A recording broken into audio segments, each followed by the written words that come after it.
Which is better for losing weight, cardio or weight training? Hey team, and welcome to this week's episode of The Inspired Show, the show that is dedicated to helping you become the best version of yourself, physically as well as mentally.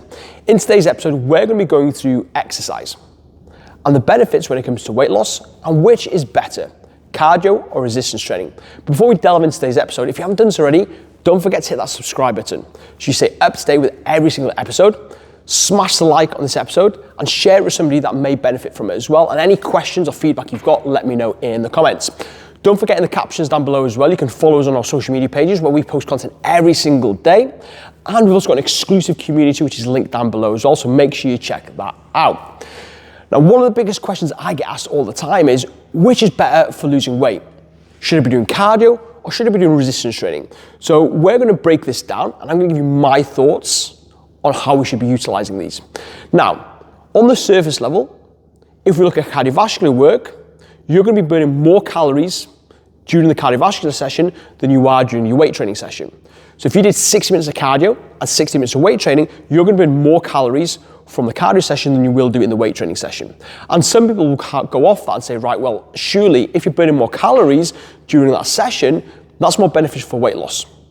And in essence, they are correct. But then you've got people on this side of the fence that'll say, well, when you do resistance training, you build more muscle. The more muscle you hold, the more metabolically active you are, which means you're burning more calories on a day-by-day basis because your body needs more energy to sustain that muscle mass. And again, on that side of things, correct. The more muscle you have, the more calories your body needs to maintain its muscle mass. So it could potentially be easier to lose weight. Now, these are very much surface level ways of thinking about it. Because in the grand scheme of things, whether you're doing cardiovascular work or whether you're doing weight training work, the impact it actually has on weight loss is not that big in the grand scheme of things. And this is what I look at when it comes to losing weight. When it's losing weight, the main focus should be creating a calorie deficit. And there's a few things that contribute towards this. Your nutrition, your daily movement, your mindset, your lifestyle, and your exercise.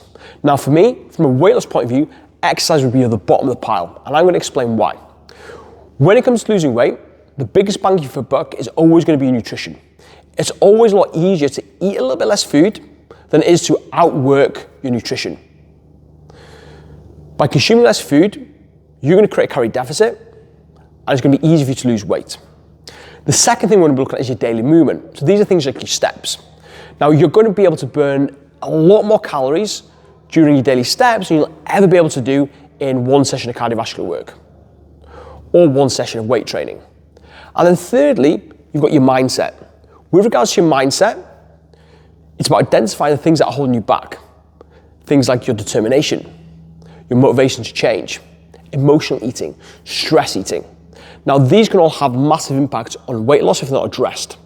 If you're not disciplined enough to build habits, you're not going to be adhering to it.